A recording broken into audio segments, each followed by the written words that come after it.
Coucou tout le monde, j'espère que vous allez bien. Allez, on est parti pour une nouvelle petite guidance qui sera potentiellement publiée un peu plus tard dans la journée. Parce que j'ai fait une longue sieste. Voilà, bref.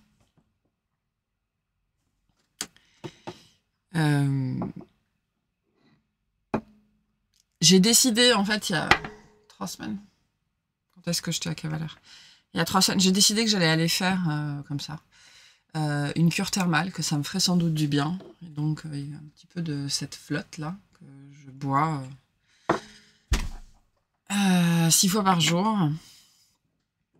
Et ben, ces effets sont impressionnants. Bref, on s'en fout. Le petit message particulier avant de commencer. Il y a une personne qui m'a laissé un commentaire, qui m'a fait beaucoup... qui m'a fait remonter, beaucoup réfléchir et qui m'a beaucoup questionné et qui m'a fait remonter beaucoup de choses et descendre beaucoup de guidance. Et si je vais chercher ce commentaire...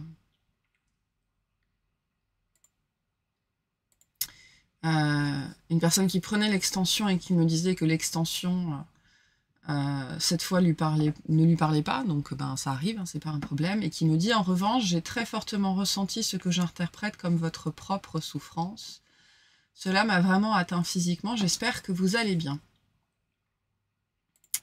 Alors, merci pour ce commentaire déjà, parce que, alors j'y ai répondu, mais parce qu'il a fait remonter un certain nombre de choses, donc ça, faut avoir conscience que les commentaires que vous laissez, les partages que vous laissez servent aussi à ça, c'est-à-dire à moi, mais aussi à toutes les personnes qui vont les lire, donc c'est jamais anodin. Et ce commentaire m'a amené à me questionner déjà sur est-ce que je vais bien? Est-ce que je vais bien? Parce que moi j'ai fait partie des gens, mais on est très nombreux, hein, la majorité des gens, hein, à me leurrer pendant toute ma vie où je pensais que j'allais bien. Mais donc là je me suis questionnée, est-ce que je vais bien? Parce qu'effectivement cette guidance qui est là, ça suffit d'être moi. L'extension, elle a fait remonter un certain nombre de choses aussi, hein. Il y avait de l'émotion dans l'extension, mais l'émotion, c'est le message. Donc déjà, par rapport aux personnes qui pourraient se demander comment je vis cette pratique-là, l'émotion, c'est le message de toute façon. Et donc ma personnalité, mon histoire m'a rendu capable de traduire l'émotionnel assez facilement. Mais l'émotion, pour la traduire, il faut la ressentir. Donc déjà, c'est le premier message ici, mais ça m'a beaucoup questionné sur la notion de souffrance. Alors, je suis pas en train de vous raconter ma vie, hein, on est dans la guidance, là, hein, pour les gens qui n'auraient pas calculé qu'on est dans la guidance. C'est le message, en fait, aujourd'hui. Donc, je me suis questionnée si j'allais bien, parce que, effectivement, j'ai ressenti ce dont cette personne parle, j'ai ressenti l'émotion, j'ai ressenti la souffrance derrière, et effectivement, sur le moment, c'était pas agréable. Parce que l'émotion, voilà... Des fois, souvent, elle n'est pas forcément agréable. Et ma réponse était, mais en fait, je vais bien. En fait, je vais bien. Et du coup, ça a déclenché chez moi tout un questionnement sur la souffrance, en fait.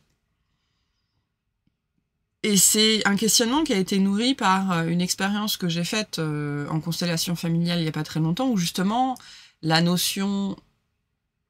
pas d'accepter la souffrance, mais d'accepter l'héritage, d'accepter les bagages transgénérationnels, d'accepter ça peut être justement accepté ou refusé.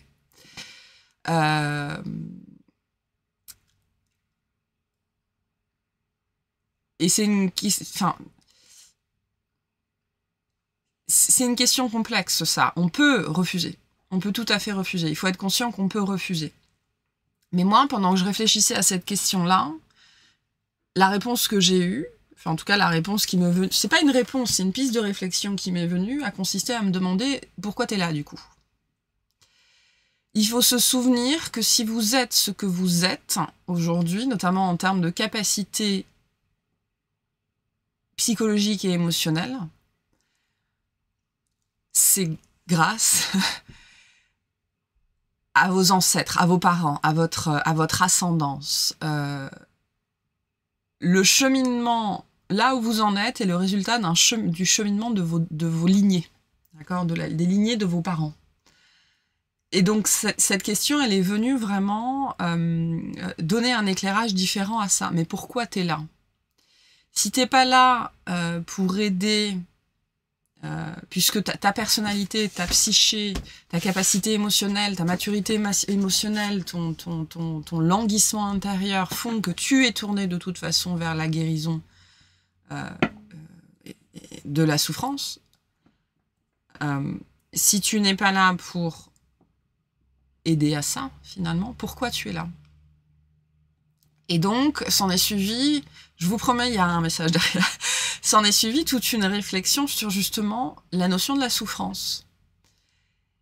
Et cette personne, dans ce commentaire, m'a demandé si j'allais bien à cause de ce qu'elle a ressenti profondément dans son corps. Déjà, quand les guidances que je fais, mes réactions, ce que vous ressentez de moi déclenchent des choses chez vous, c'est peut-être moi qui les déclenche, mais c'est chez vous. D'accord ? Je ne déclenche rien qui n'existe pas. C'est important de comprendre ça. Je ne déclenche rien qui n'existe pas.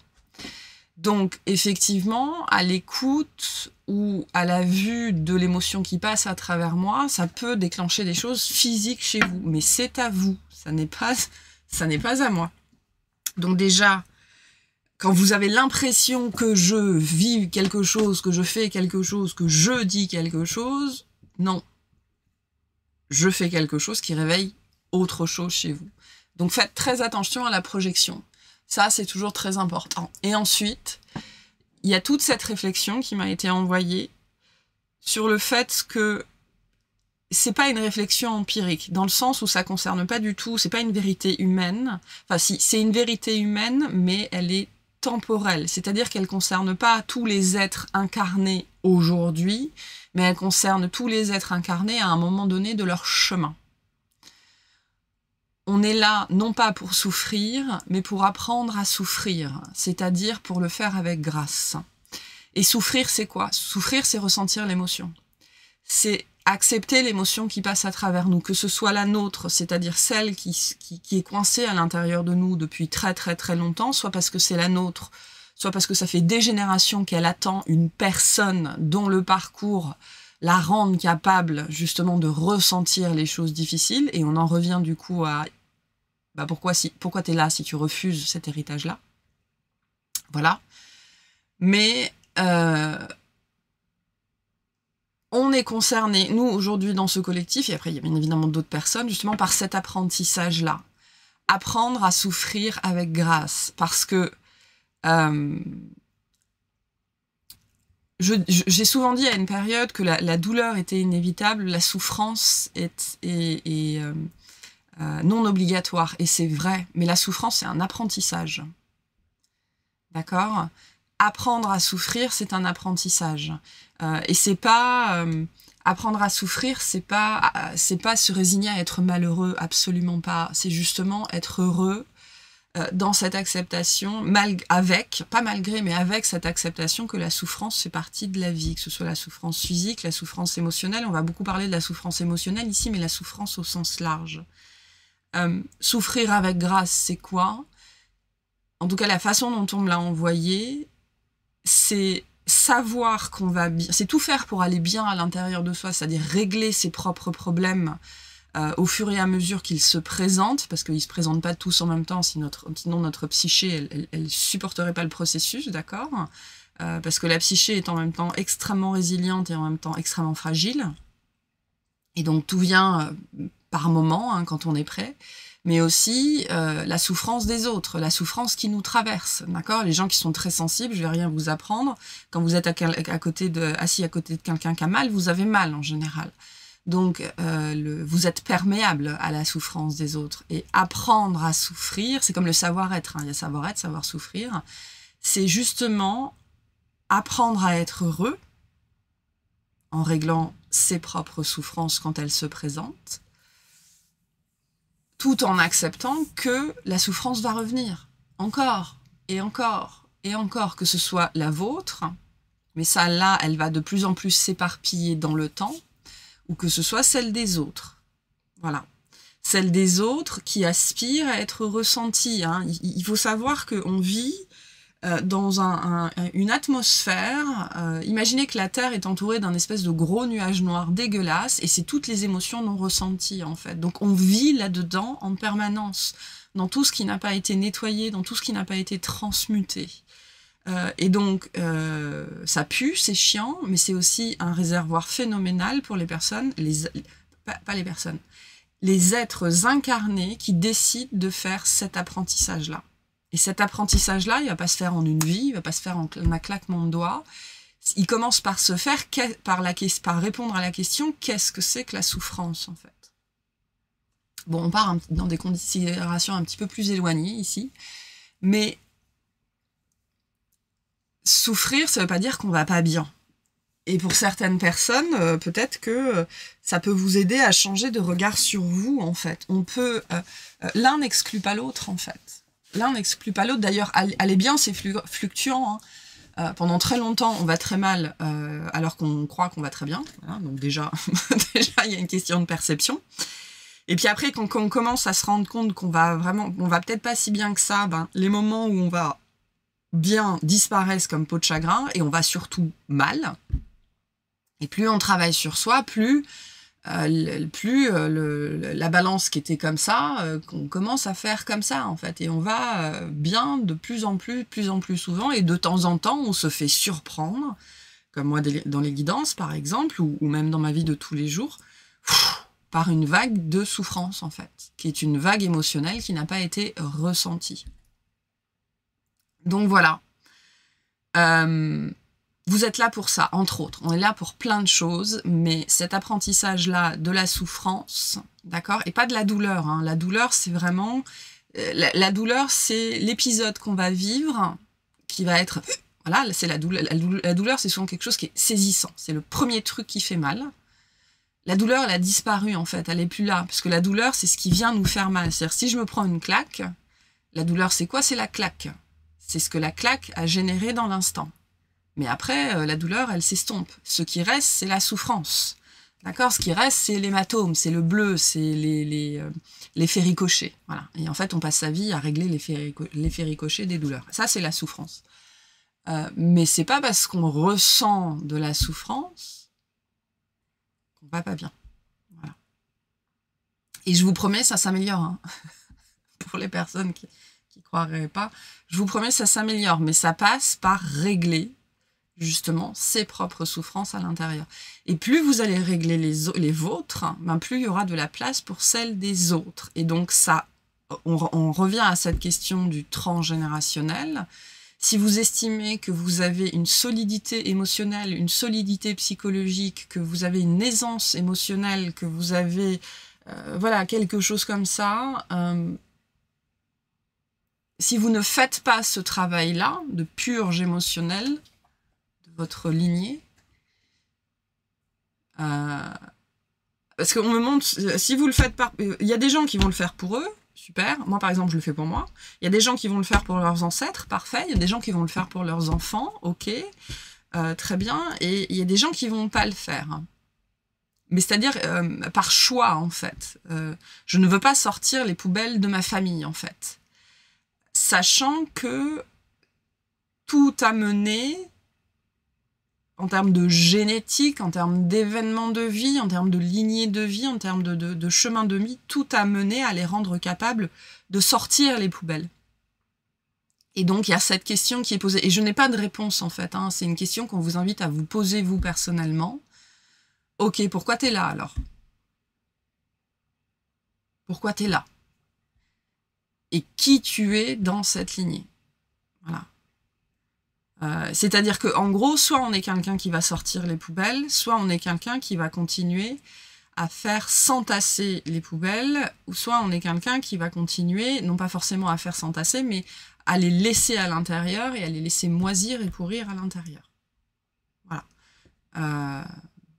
Il y a ce côté-là, quoi. On me montre quelqu'un qui s'échappe par la fenêtre, ni vu ni connu. Donc voilà, voyez comment ça résonne cette question pour vous. Moi je sais que de toute façon, ma décision elle est prise depuis longtemps. Rouler jeunesse, on y va.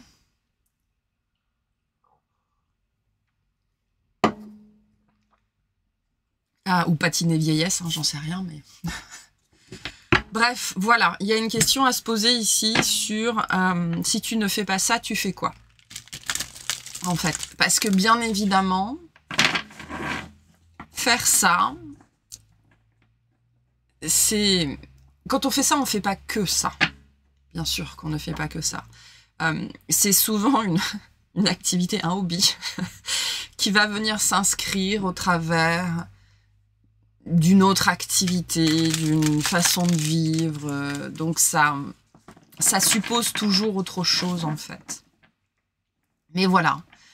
Y a ça, et donc il y a ce savoir souffrir, en fait, qui est un de nos apprentissages, que chaque être incarné doit faire, mais ne choisit pas de faire ou de vivre en même temps.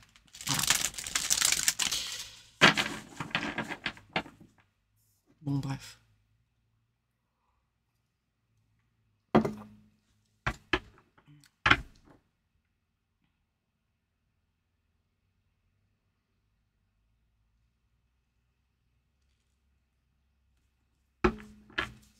Ok. Qu'est-ce qu'on nous dit là-dessus, s'il vous plaît? Jupiter, le savoir. Je suis riche de ce que je sais et de ce que je dois encore découvrir. J'explore le monde extérieur et mon monde intérieur. Ils sont mes plus grandes richesses et des sources inépuisables de connaissances. D'accord? On a le savoir ici avec Jupiter et on a la Lune avec l'inconscient en dos de deck. D'accord? Donc, l'inconscient collectif est le siège de tous les savoirs. C'est le siège de toutes les sagesses. D'accord? Parce que cette carte, c'est aussi la sagesse avec Jupiter. Donc, si vous faites de la souffrance, et c'est particulier comme message, hein, parce que c'est pas un appel à la résignation, c'est pas un appel à l'autoflagellation, c'est pas du tout un appel à ça, bien au contraire, c'est un appel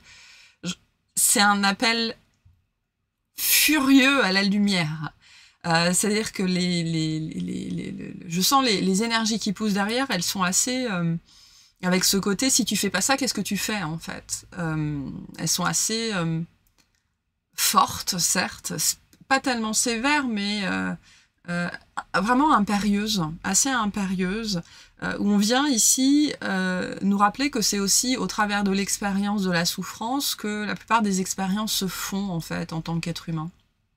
On peut faire des expériences dans la béatitude, dans le bien-être, mais c'est beaucoup plus rare parce que notre cerveau, il n'est pas câblé comme ça du tout, du tout, du tout. Alors peut-être que l'évolution de la conscience humaine va lui permettre de devenir capable d'évoluer plus facilement au travers du positif qu'au travers du négatif, hein, au travers de ce qui est agréable plutôt que ce qui est désagréable. Mais aujourd'hui, on n'est pas paramétré comme ça, quoi.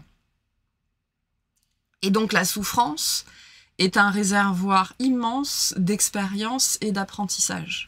C'est un rouleau, je sais pas, c'est un rouleau compresseur d'apprentissage, la souffrance, en fait. Pour peu qu'on ait cette capacité à se poser des questions, en fait, à revenir sur soi, à revenir sur son histoire, à se poser, à se questionner, à se taire, à écouter, etc., etc. Donc,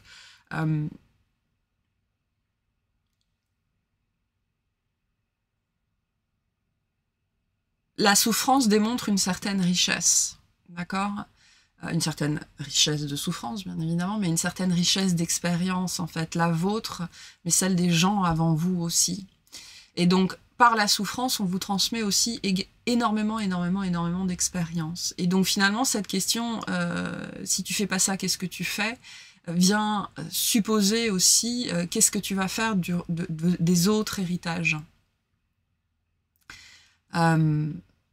Parce qu'il y a toujours cet aspect où on peut prendre le positif en ne prenant pas le négatif, mais ça a une limite, en fait. Parce que on peut accéder effectivement à la sagesse ancienne, on peut accéder à certaines capacités, on peut accéder à certaines mémoires et en laisser d'autres de côté, mais il y a quand même une porosité, en fait. Et il y a des acquis qui viennent d'expériences qui ont été douloureuses, traumatiques et qui ont généré une souffrance et dont la souffrance résiduelle est toujours là. Cette souffrance, il faut bien en faire quelque chose à un moment donné. Donc, la voie de l'expérience, en fait, la voie de la leçon, de l'apprentissage de la souffrance, ce que j'entends, c'est une voie merveilleuse, en fait. Alors, c'est complexe, bien évidemment. C'est quelque chose qui se maîtrise, c'est quelque chose qui s'apprivoise. Si vous êtes encore dans le rejet face à ce que je dis, c'est pas moi le problème, ok. Moi, je pense qu'aujourd'hui, je suis plutôt ok avec cette notion-là, sans être absolument résignée du tout, bien au contraire. Mais voilà, il y a une richesse derrière ça. Et du coup, est-ce que vous avez aussi compris la richesse de la souffrance qui a été la vôtre? Qu'est-ce qu'elle vous a enseigné? Qu'est-ce qu'elle vous a apporté? Et donc de voir aussi la richesse sur votre lignée, qu'est-ce qu'il y a derrière ça, qu'est-ce qu'il y a encore à découvrir, d'accord? On vous annonce ici qu'il y a encore des tas et des tas de choses à découvrir, et plus votre posture face à cette expérience-là, parce que la souffrance est une expérience comme une autre, pas forcément, parce que c'est une expérience qui est éminemment formatrice, d'accord? Et donc, sur ce prisme-là, elle est très particulière. Mais c'est une voie d'enseignement fabuleuse et sans fond, en fait, sans fin. Parce que derrière chaque souffrance, il y a un apprentissage, il y a une expérience, il y a une compréhension, il y a une découverte de soi toujours plus profonde. Et plus on se connaît soi, plus on se découvre soi, plus on est bien avec soi-même, en fait, plus on est en phase avec soi-même. Donc c'est...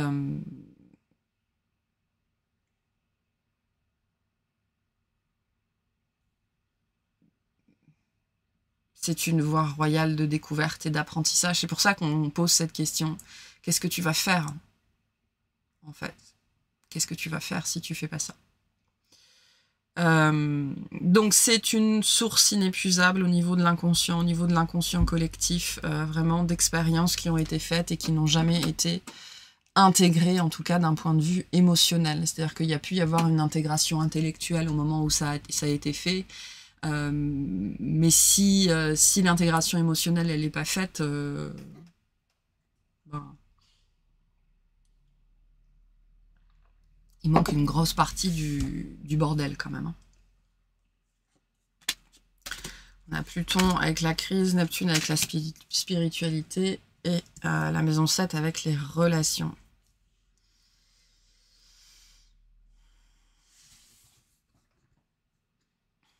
Donc avec Neptune ici, les relations, on a bien une notion ici d'interdépendance, d'interconnexion. L'interconnexion, c'est ça aussi, hein. L'interconnexion, c'est pas que les paillettes et les pâquerettes et les licornes, hein. L'interconnexion, l'interdépendance, la reliance entre tous les hommes dont nous parle Neptune avec la spiritualité, c'est ça aussi.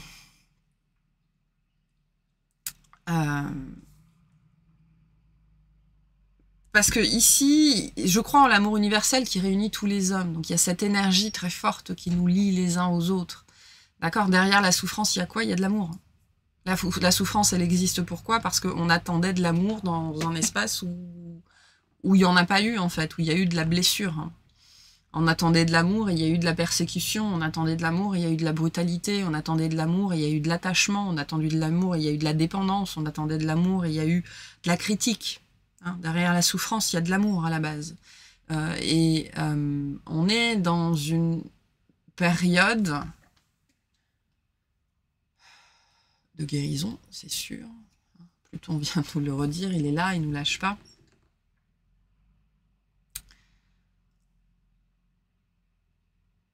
On prend conscience de ça, j'ai l'impression, collectivement. On prend conscience de ça, de cette interdépendance, de cette interconnexion. Parce que ça, c'est pareil.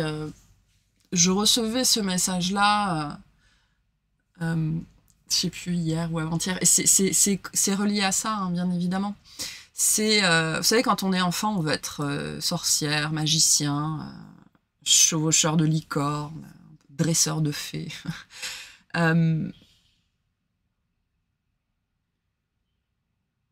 Et après, on vit ces vies-là. d'accord? Et on cherche la magie dans ces vies-là, mais je rappelle que les fées, dans le folklore des fées, c'est des petits êtres qui peuvent faire cramer les humains, qui sont là pour les tromper, pour les leurrer, qui leur jouent des mauvais tours. Je rappelle que les sirènes sont des animaux mythiques qui noyaient les marins. Je rappelle que la licorne est très très attachée à la magie du sang.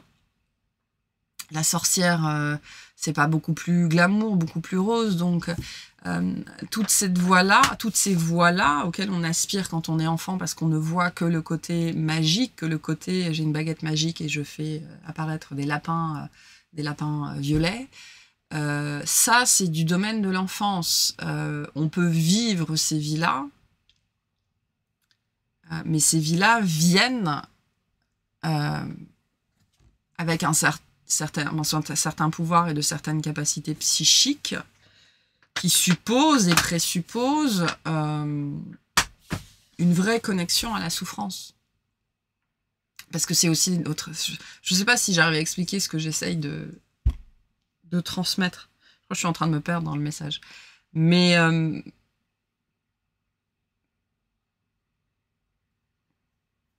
j'ai vraiment le mot apprentissage royal, quoi, qui est là. Et la souffrance n'a pas fini de nous enseigner, en fait, en tant qu'être humain. Il faut comprendre ça aussi. Elle n'a pas du tout fini de nous enseigner, parce que tant que ce gros égrégore dégueulasse, il sera là, les émotions, la zone polluée dans laquelle on est, elle va pas disparaître, quoi. Et elle vient de nous, cette zone polluée, à la base. Donc, il va bien falloir le nettoyer à un moment donné. Voilà. Je vais juste tirer quelques cartes sur Pluton avec la crise. Alors, avec l'oracle des miroirs que je n'utilise absolument jamais. D'accord.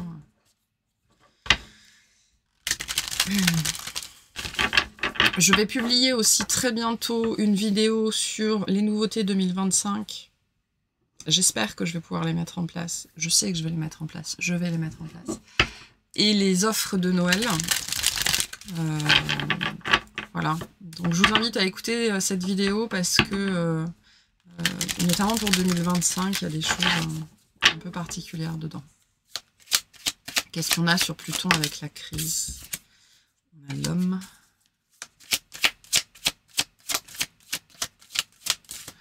La séparation. L'homme, le genre humain, hein.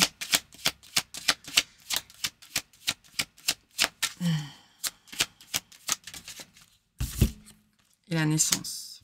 C'est un peu le drame, et le retour, la réconciliation. Je veux dire, c'est le drame de l'être humain. D'accord, ce sentiment de séparation. La souffrance, en fait, nous aide à nous recomposer, en fait, à nous retrouver nous-mêmes. C'est-à-dire à les reconnecter avec cet amour dont elle nous a séparés. Hein. Et c'est le drame de l'être humain. Le drame de l'être humain, c'est qu'il croit qu'il est séparé. On a bien. C'est pour ça que la notion de l'interdépendance et de l'interconnexion, elle est très forte ici. On pense que la souffrance, c'est la douleur qui nous déconnecte. La douleur nous déconnecte, d'accord? Et après, la souffrance est un résidu. La souffrance est un résidu. La souffrance, c'est l'onde de choc, en fait. Et gérer l'onde de choc nous permet en fait de constater à un moment donné que la douleur a disparu, ok, et qu'il n'y a plus besoin de s'éloigner de soi-même, parce que l'onde de choc, c'est quoi? C'est quelque chose qui nous éloigne, c'est qui nous pousse dans nos retranchements, qui nous pousse sur les bords de nous-mêmes, et qui nous déconnecte de nous, et donc qui nous déconnecte des autres. Et donc, vraiment, l'apprentissage de la souffrance, notamment au niveau de la souffrance transgénérationnelle, c'est quelque chose qui va vous ramener à vous, qui va vous ramener à votre histoire, qui va vous ramener à votre noyau et qui va vous permettre notamment de guérir, d'accord, cette blessure de séparation originelle. C'est pour ça qu'on a les relations en plein milieu. Et du coup, la question qu'on a pour vous ici, pour les gens qui rejetteraient encore cette responsabilité-là, ce travail-là,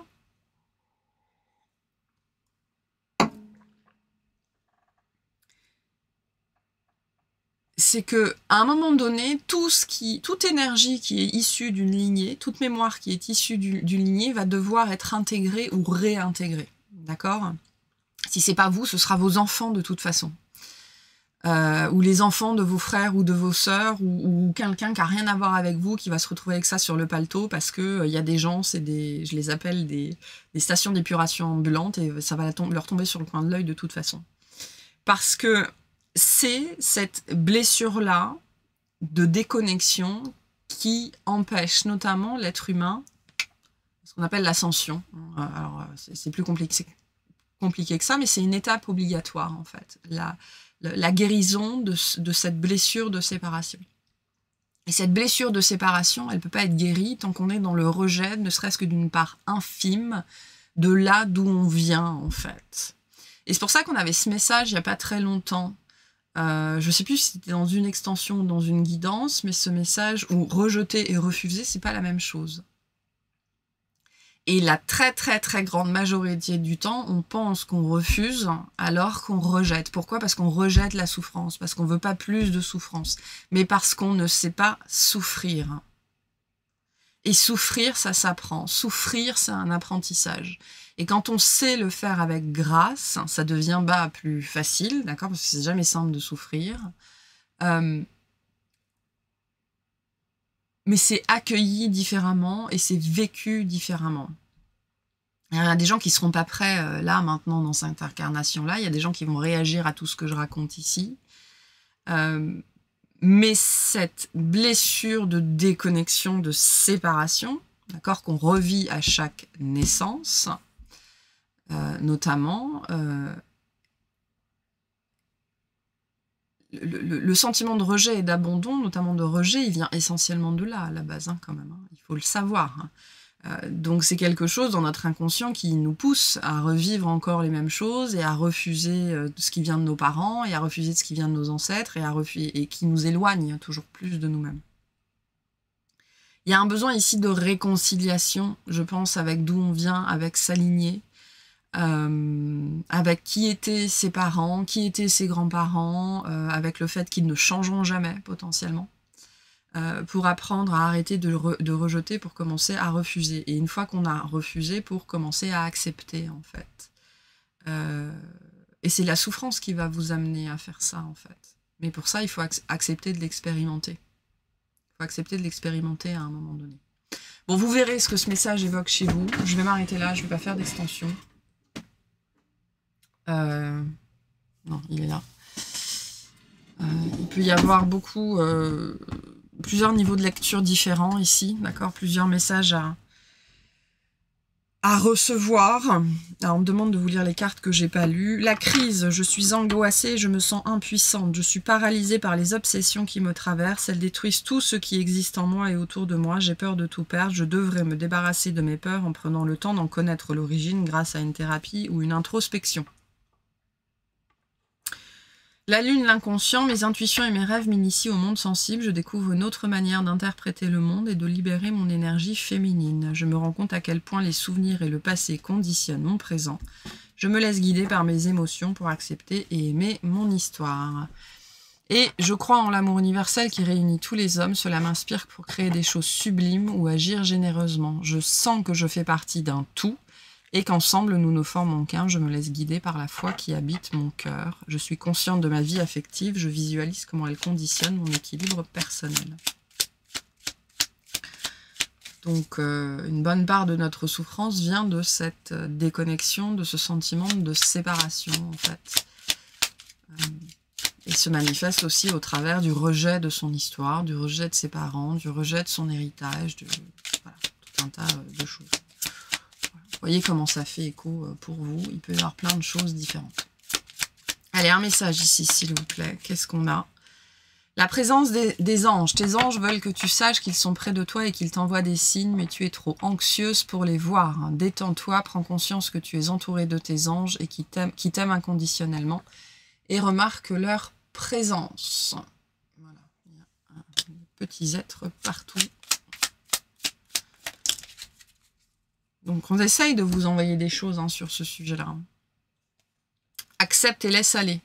Que ce soit celle d'une entreprise, d'un projet, d'une amitié ou d'un proche, la perte est difficile mais nécessaire. Ton énergie vibre à un plus haut niveau.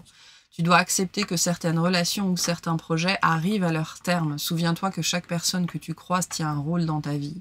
Qu'elle te laisse un bon ou un mauvais souvenir, tu n'as pas croisé son chemin par hasard. Faut savoir aussi faut savoir aussi que tant qu'il y a du rejet, le fil existe.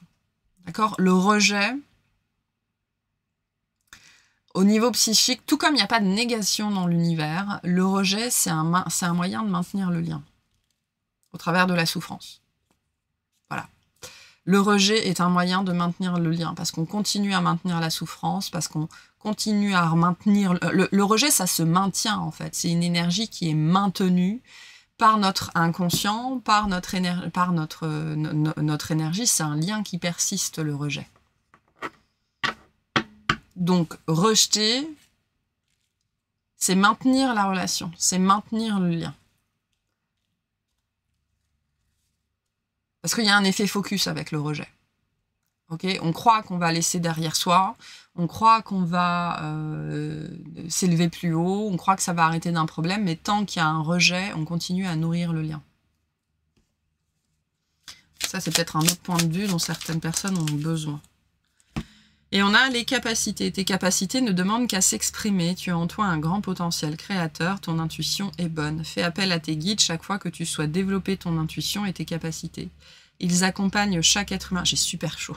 J'ai une montée d'énergie en ce moment, c'est dingue. Ils accompagnent chaque être humain, mais il faut prendre conscience de leur présence et les solliciter pour qu'ils interviennent en méditant ou en demandant un signe. Je vais pas dire si vous vous rendez compte, mais je me balade en t-shirt et en claquette à 14 degrés, quoi. Donc... c'est impressionnant. Bref, voilà pour ce message qui peut être un petit peu flou, mais voilà, c'est comme ça. Et il n'y a pas de hasard de toute façon. Donc voilà, j'espère que ça vous aura parlé, au moins un tout petit peu, que vous en tirerez quelque chose, que ça vous aidera et je vous souhaite une excellente journée.